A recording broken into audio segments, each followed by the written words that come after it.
Magandang hapon, narito na ang mga balita sa inyong PRTV News Break. Humarap kanina sa publiko si Pagulong Ferdinand R. Marcos Jr. at binigyang diin na makukulong ang mga sangkot sa anomalya sa flood control projects bago magpasko. Nilinaw din ng Pangulo na hindi sila basta-basta magsasampa ng kaso para lang sa tinatawag na optics dahil nais nilang matiyak na walang butas sa isasampa sa kaso. Sa detalye, hatid yan sa atin ni Christian Bascones. Christian. Yes, Maan, we don't file cases for optics. Ito ang ginit ni Pangulong Ferdinand R. Marcos Jr. sa mga ginagawang hakbang ng pamahalaan para mapanagot ang mga nasa likod nitong mga anomalya sa flood control projects dito sa bansa. Gaya ng paghingi niya ng mahabang pasensya sa publiko dahil sa takbo ng proseso, ayaw ng Pangulo na magkamali dahil sa pagpapadali. Unang sasampahan ng kaso ang 37 mga individual na kinabibilangan ng mga contractors, mga mababatas at dating mga officials. Ititiyak naman ang presidente na walang makakatakas tulad ng dating presidente na si Zaldico na ika-cancel na ang pasaporte nito. Hindi na aniya aabutan ng Pasko sa labas ng kulungan ang mga makakasuhan. Banta pa ng Pangulo, bilang na ang araw nila at sila ay hahabulin. Samantala, kanina sa President's Report sa Palasyo, ipinakita ng Pangulo ang mga naggawa ng pamahalaan sa loob ng 3 buwan laban sa korupsyon sa mga flood control projects. Mula sa mga nakumpistang luxury vehicles ng pamilya Diskaya noong Setyembre, pagsasampa ng kaso sa mga construction companies, pagbubuo ng Independent Commission for Infrastructure o ICI na siyang nag-iimbestiga ng lahat ng mga anomalya hanggang sa pag-freeze ng mga 7 accounts ng AMLAC na nagkakahalaga ng 6.3 billion pesos total assets. Pagsasampa ng kaso sa mga dating DPWH officials tulad ni Henry Alcantara at Bryce Hernandez at marami pang iba. Nagsampa rin ng 8.86 billion pesos tax evasion cases sa BIR at pagtatanggal sa listahan ng mga accredited contractors.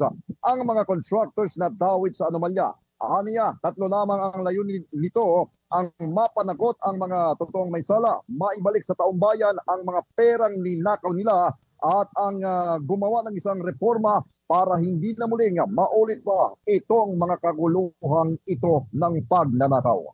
Yan muna ang ulat mula dito sa Malacanang. Balik sa iyo, Maan. Maraming salamat sa iyo, Christian Bascones. Sisilipin na rin ng Independent Commission for Infrastructure o ICI ang flood control project sa Cebu at Ilocos Norte. Alamin natin yan sa report ni J.M. Pineda.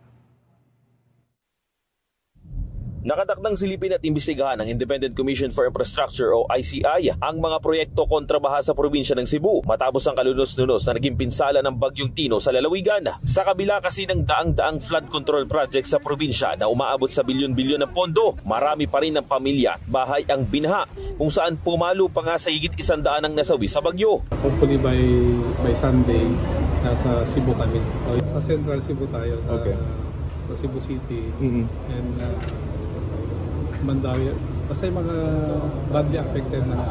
So, kukut-kutin nyo sir yung mga flood control doon? Yes, titingnan natin yung bakit ganun yung nangyari despite sa napakalaki ng funding na dinala doon. Sa isang social media post ni Cebu Governor Pambari 4, sinabi nito na umaabot ng 26 billion pesos ang pondo sa flood control project sa lalawigan. Ito ngayon ang gustong busisiin ng komisyon kung bakit napinsala ng malawakang baha ang Cebu sa kabila ng malaking pondo na nakalaan dito. Gamit ang ebidensya, bubuo umano ang komisyon ng matibay na kaso laban sa mga sangkot sa anomalya sa flood control project sa probinsya. We hope we can definitely kasi sa ngayon we are now getting yung mga big documents through the help of the CIDG and the NBI kasi meron silang subpoena power.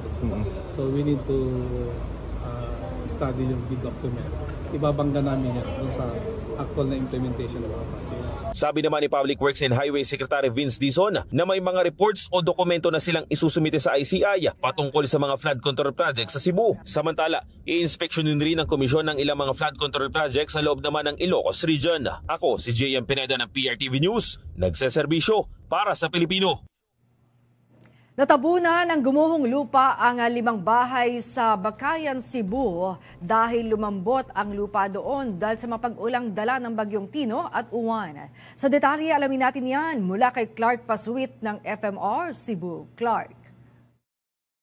Yes, Maan, gumuho ang bahagi ng isang bundok sa barangay Bakayan sa Cebu kahapon ng madaling araw.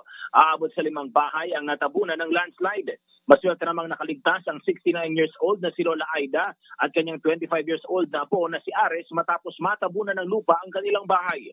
Nakatakbo si Lola Aida nang gumuho ang lupa dahil gising siya nang mangyari ang trahedya habang si Ares ay natutulog pa, natabunan ng lupa hanggang sa kanyang leeg na agad namang sinaplohan ng mga kapitbahay.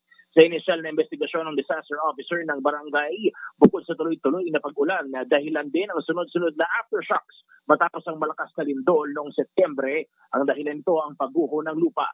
Patuloy na napapagaling si Ares sa ospital habang inabisuhan naman ang mga residente sa lugar na pansamantala munang lumikas. Mula sa Cebu, Clark Pasuit ng PRTV News, nagsaserbisyo para sa Pilipino. Maraming salamat sa iyo, Clark Pasuit ng FMR Cebu. Nilinaw ng Criminal Investigation and Detection Group na ang reklamo laban kay Dasmariñas Cavite Representative Kiko Barzaga ay may kaugnayan sa nangyaring karahasan sa Mendiola at Recto sa Maynila noong September 21, 2025. Ayon kay CIDG Director Police Major General Robert Morico II, ang criminal complaint ay dahil sa nangyaring karahasan noong araw na yon. Ayon pa kay Morico, hindi na sila makapagbibigay pa ng komento dahil na rin sa preliminary investigation. Matatandaan nga nagsampa ng reklamo ang CIDG laban sa batang babatas. Kasong sedisyon at inciting to rebellion ang kakaharapin niya kasunod ng inilabas sa sapina ng Quezon City Prosecutor's Office. At yan ang mga balita na kalap ng inyong PRTV News Break. Live kami sa Free-to-Air, Beam Channel 31, Signal Channel 31 at sa YouTube. Tumutok din sa aming social media accounts sa Instagram, Facebook at TikTok sa @PRTV Prime Media. Ako po si Maan Makapagal. Magandang hapon.